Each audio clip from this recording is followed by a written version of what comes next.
I'm always fascinated by the fact that if you hold up your thumb like this, the only thing that's in focus is something the size of your thumbnail. Really? Yeah, if you try it now, you can only focus on your Yeah. thumbnail. Everything else is peripheral vision. Yeah, true. And if you've got a moving screen, you can anticipate pretty much where the audience will be looking at any moment. That really becomes very, very important. How much of an action scene starts in the writing? Do you write choreography into the script? You map out the story, which basically can be in any form. The most important thing is it's driven by characters. It's not just a lot of kinetic stuff going on for its own sake. It's basically informed by the conflict between characters. It's just as importantly as any behavior in a story. So that's the first thing.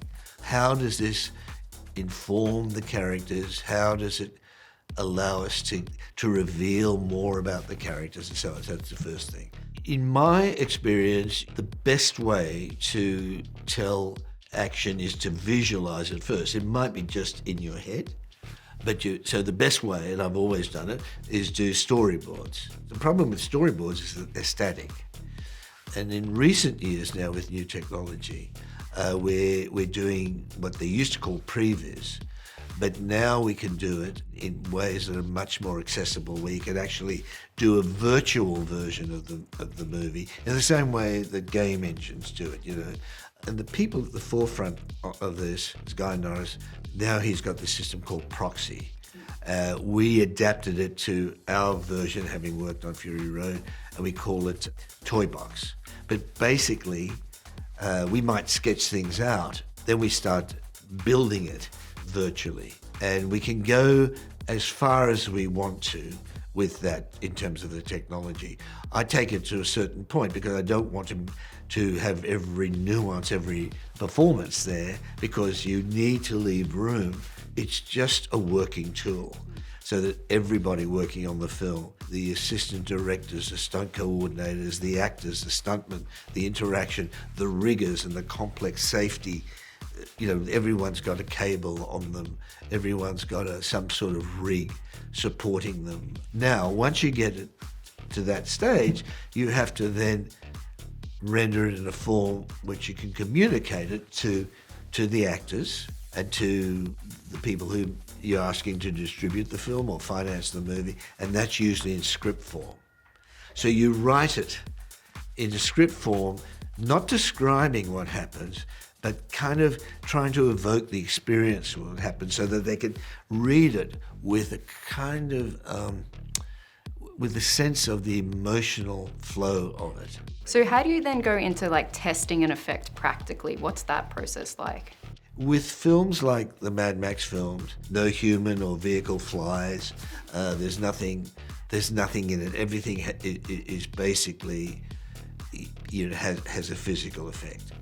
So that really, and by far the best way to do it is to do it real. Everything you see, every shot, one of the first things, it's almost second nature to us now. We say, okay, where do we anticipate the majority of the eyes in the audience? What part of the screen will they be scanning? And there's, you know, we know that people look at the thing that's moving fastest in the screen, the thing that might be either in a bright scene, it's the darkest thing, in a dark scene, it's the lightest thing, and so on and so on. We tend to look at eyes. It's pre-human. It's in all creatures, basically, you know, mainly predatory creatures, because we have vision which allows us to focus. All of that is considered, and then we figure out the best way to do it, particularly with guys and the stunt coordinators or something. Even the biggest of the stunts are rehearsed. In Furiosa, with all the guys, with the parachutes and the hang gliders, that all had to be rehearsed so we can understand the best way to basically execute all of those. Even if the end of Fury Road, when that truck rolls, we actually built a truck which is basically made of steel rigging at the size of the truck to see how it would roll. We matched the weights and so on. Not only for safety, but where to put the cameras. You had to figure out where it goes. It's one thing to do a stunt, it's another thing to make sure that the cameras are in the precise position where they can capture that stunt. Because if you might have a brilliant stunt, but if it goes past the camera or doesn't reach the camera or whatever, then so all of those sort of things are they're very carefully engineered and prepared. And I imagine you must work closely with your first assistant director for things like that, particularly on the days that you're shooting those kind of big chaotic time. scenes. Can you tell me a bit about that relationship? I've been lucky enough to work with PJ Vogt. He started off on a runner on the second Mad Max in the early 80s. I think he actually was the runner driving Mel Gibson in those days. But he's gone on to become what both Mel Gibson and Bong Joon-ho have called the best first assistant director they've ever worked with. Two great directors. And because PJ is one of those people, like, if it wasn't movie making and God forbid it was war, he'd be a great field marshal or a general moving the troops, because he has so he's really, really key to the process.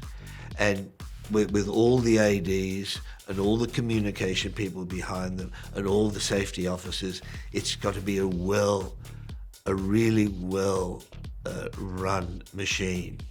Particularly with long shoots where fatigue sets in, you can't be working on the edge of disaster all the time. It's a well-orchestrated, carefully planned exercise where a lot of skills, a lot of accumulated skills work in concert. And I've been lucky enough to work with these great people now for quite some time.